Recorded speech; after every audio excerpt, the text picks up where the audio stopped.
नमस्कार विद्यार्थी मित्रों, new chapter our environment. We have heard the word environment often being used on the television, in newspaper, and by people around us. Our elders tell us the environment is not what is used to be earlier. Others said that we should work in the healthy environment and global summit involving environmental issues.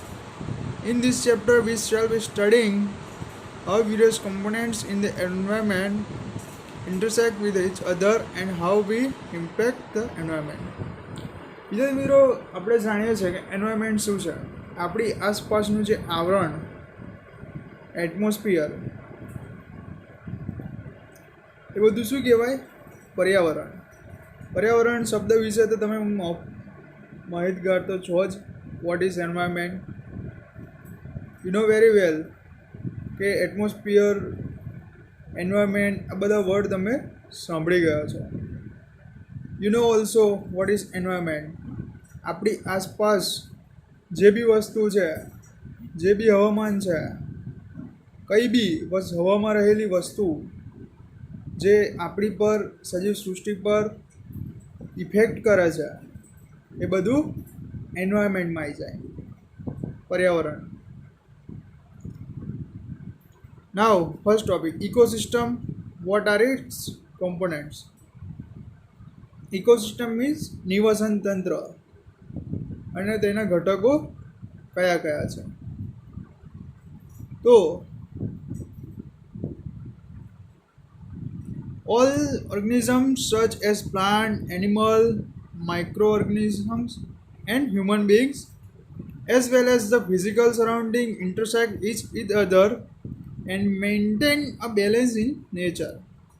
બધા સજીવો જેવા કે વનસ્પતિ, પ્રાણી, સજીવ, માનવ અને ભૌતિક પરિબળો પરસ્પર આંતર પ્રક્રિયાઓ કરે છે અને પ્રકૃતિમાં સંતુલન જાળવી રાખે છે. All the intersecting organisms in an area together with the non-living constituent of the environment form an ecosystem. Thus, an ecosystem consists of biotic components comprising living organism and abiotic component comprising physical factors like temperature, rainfall, wind, soil and minerals. કોઈ એક વિસ્તારમાં બધા જ સજીવો તથા વાતાવરણના અજૈવિક ઘટકો સંયુક્ત રીતે નિવસન તંત્ર રચે છે. કેવા ભૌતિક પરિબળો ઇફેક્ટ કરે? તો temperature, rainfall, wind, soil and minerals. Okay guys, બધા દ્વારા એક ઇકોસિસ્ટમ રચાય છે. For example, if you visit a garden, you will find different plants such as grasses, trees, flowers, green plants like rose, jasmine, sunflower, and animals like frogs, insects, and birds. All these living organisms interact with each other and their growth, reproduction, and other activities are affected by abiotic component of ecosystem. So, a garden is an ecosystem.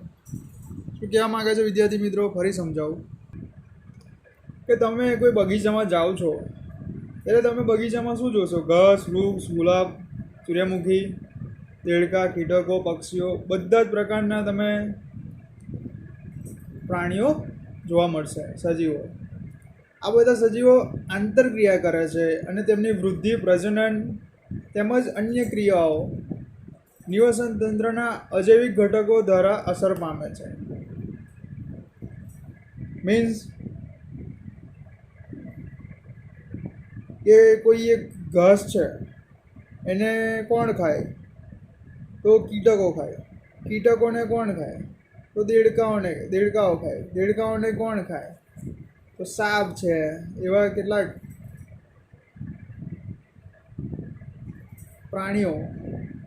એટલે means કે એકબીજાની ઉપર depend છે. તો એના દ્વારા એક ઇકોસિસ્ટમનું production થાય છે.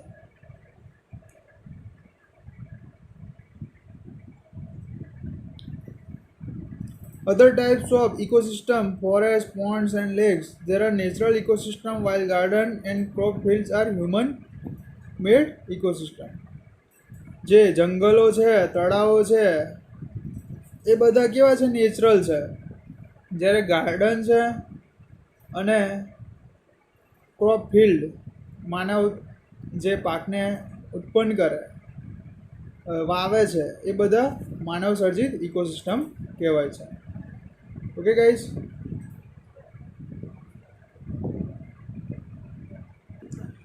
એક્ટિવિટી 15.1 શું કહે છે? You might have seen an aquarium, let us try to design one. તો વિદ્યાર્થી મિત્રો અહીં શું કહે છે કે માછલી ઘર બનાવવું છે આપણે, તો તેમાં કેવા પ્રકારની માહિતીનું ધ્યાન રાખવું જોઈએ? બધાને આવડે જ કે માછલીઓને શું જરૂર પડે, તો ઓક્સિજનની જરૂર પડે, ખોરાકની જરૂર પડે. ઓકે, તો ઓક્સિજન માટે તો માછલી ઘર બનાવતી વખતે આપણે માછલીઓને તરવા માટે પૂરતી જગ્યા એટલે શું છે? Free space for swimming, could be a large jar, water, oxygen and food. આ બધાની જરૂર પડે. ઓક્સિજન આપવા માટે oxygen pump, oxygen from oxygen pump, aerator and fish food which is available in the market. આ બધાની જરૂર પડે.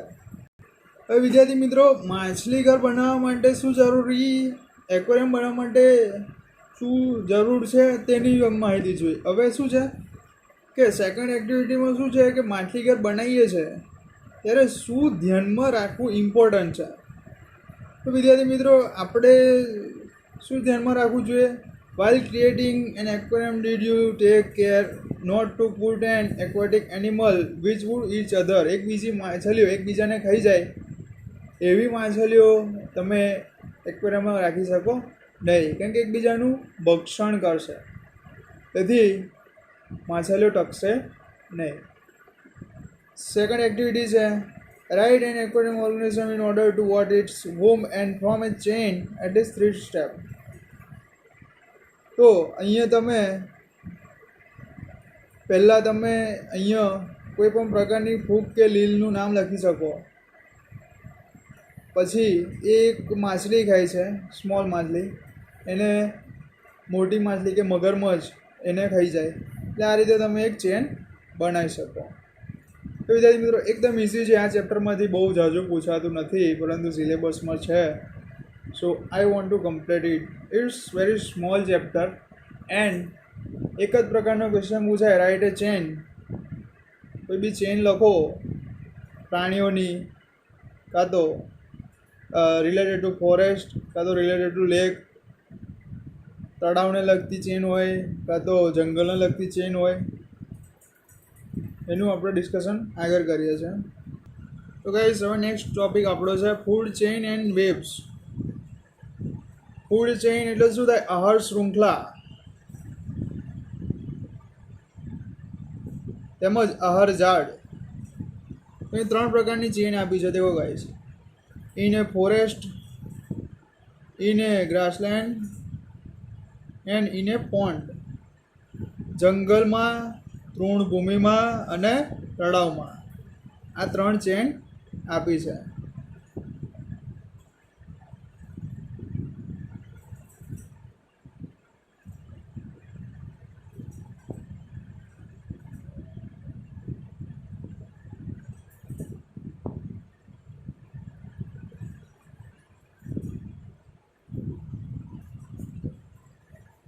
In activity 15.4, we have formed a series of organisms feeding on one another. This series or organism taking part various biotic levels in food chain. 15.1 માં જોયું આપણે. Each step or level of the food chain forms a trophic level. The autotrophs or the producers are at the first trophic level. They fix up the solar energy and make it available for heterotrophs or the consumer. The herbivores or the primary consumer come at the second, small carnivores or the secondary consumer at the third, and larger carnivores or the ternary consumer from the fourth trophic level, and so on in figure 15.2. તો વિદ્યાર્થી મિત્રો આમાં શું છે કે અહીંયા દેખાય છે producer, primary consumer, secondary consumer and ternary consumer. એટલે પ્રોડ્યુસર ઉત્પાદકો, પ્રાઇમરી કોન્ઝ્યુમર પ્રાથમિક ઉપભોક્તા, સેકન્ડરી કોન્ઝ્યુમર દ્વિતીય ઉપભોક્તા, ટર્નરી કોન્ઝ્યુમર તૃતીય ઉપભોક્તા. સપોઝ કે આપણે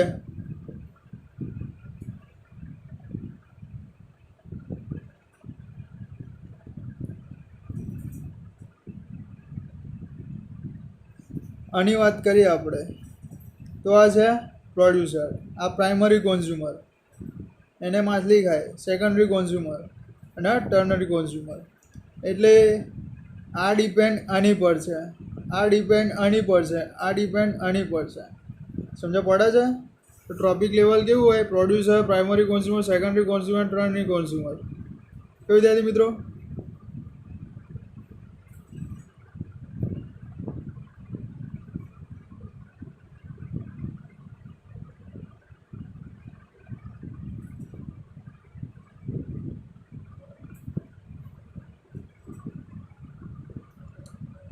the green plants in a terrestrial ecosystem capture about 1% of energy of sunlight that falls on their leaves and convert it into the food energy. When green plants are eaten by primary consumer, a great deal of energy is lost as heat to the environment. Some amount goes into digest and in doing some work, and the rest goes toward growth and reproduction. An average of 10% of the food eaten is turned into our own body and made available for the next level of consumer. શું કહે છે કે most of energy waste થઈ જાય છે. Only 10% energy હોય એ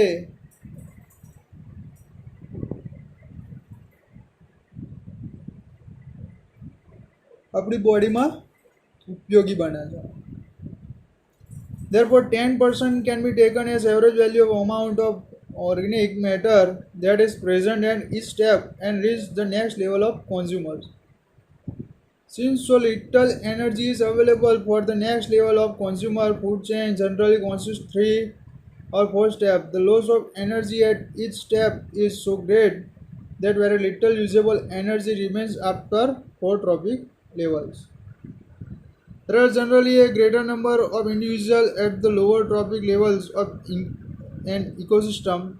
The greatest number of its is of the producers. The length and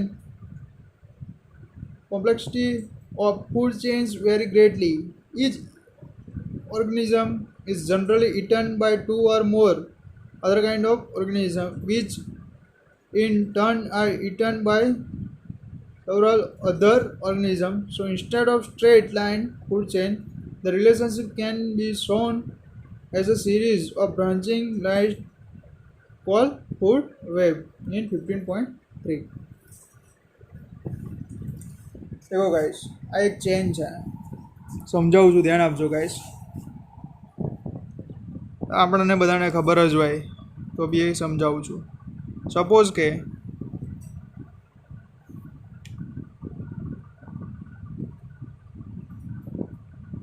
આ કોઈ એક ટ્રી છે કે ગ્રાસ છે, તો એને ગોટ એટલે કે એક બકરી છે એ ખાય છે. હવે એનું એ ફૂડ કોનો છે? ટાઈગરનો. તો ટ્રીને ગોટ ખાય, ગોટને ટાઈગર ખાઈ જાય, એટલે એક ચેન બની. સેકન્ડ, સપોઝ કે આપણે આ ચેનની વાત કરીએ તો દેખો આ જે ગ્રાસ છે એને રેડ સસલું ખાય છે, સસલાને ફોક્સ અને ફોક્સને ડાયરેક્ટ ટાઈગર. સપોઝ કે સેકન્ડ ઉંદરની વાત કરીએ તો ઉંદર ખાય છે ગ્રાસને. ઉંદરને કોણ ખાય? તો એનાથી ઉપરનું કોઈ એક પ્રાણી, કાં તો આઉલ કાં તો સ્નેક ખાય. સ્નેકને કાઇટ સમડી ખાઈ જાય. એટલે મીન્સ કે કોઈ એક પ્રકારની એક વેબ ચેન બને છે. ઓકે, તો firstly the flow of energy is unidirectional. હવે ગાઈસ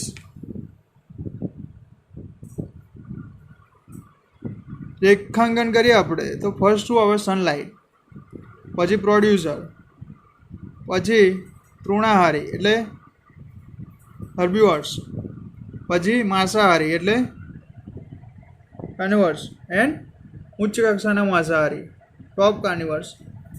મીન્સ કે સપોઝ સનલાઇટ એમાંથી ટ્રીનું પ્રોડક્શન થાય છે. હવે તેને એક રેબિટ ટ્રીને એટલે કે ગ્રાસને ખાય છે. હવે રેબિટને ફોક્સ ખાઈ જાય, ફોક્સને ટાઈગર ખાઈ જાય. એટલે મીન્સ કે એક પ્રકારની એક ચેન બની.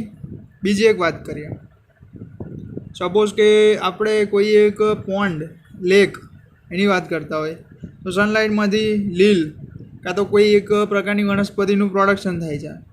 તેને નાની માછલી ખાય, તેને તેનાથી ઉચ્ચ કક્ષાની માછલી ખાય અને તેને મગર ખાઈ જાય. તો મગર જે છે ક્રોકોડાઇલ એ શેમાં આવે? ટોપ કાર્નિવર્સ. પછી ફિશ, બિગ ફિશ કાર્નિવર્સ. પછી હેર્બીવર્સમાં શું આવે? તો એકદમ નાની કક્ષાની માછલી. સમજ પડે છે ગાઈસ? તો આ રીતે વેબ ચેન એક્ટિવ થાય છે. ઓકે ગાઈસ, જે થોડો ટોપિક રહ્યો છે એ આપણે આવતીકાલના લેક્ચરમાં કન્ટિન્યુ કરીશું. એકદમ ઇઝી ચેપ્ટર છે, બહુ પૂછાતું છે નહીં, તો બી આપણે ચલાવી દઈએ છીએ કેમ કે આમાંથી ઓનલી વેબ ચેન પૂછાય છે. એક આ અને એક આ બે ક્વેશ્ચન પૂછાઈ શકે તેમ છે. Okay guys, thank you so much.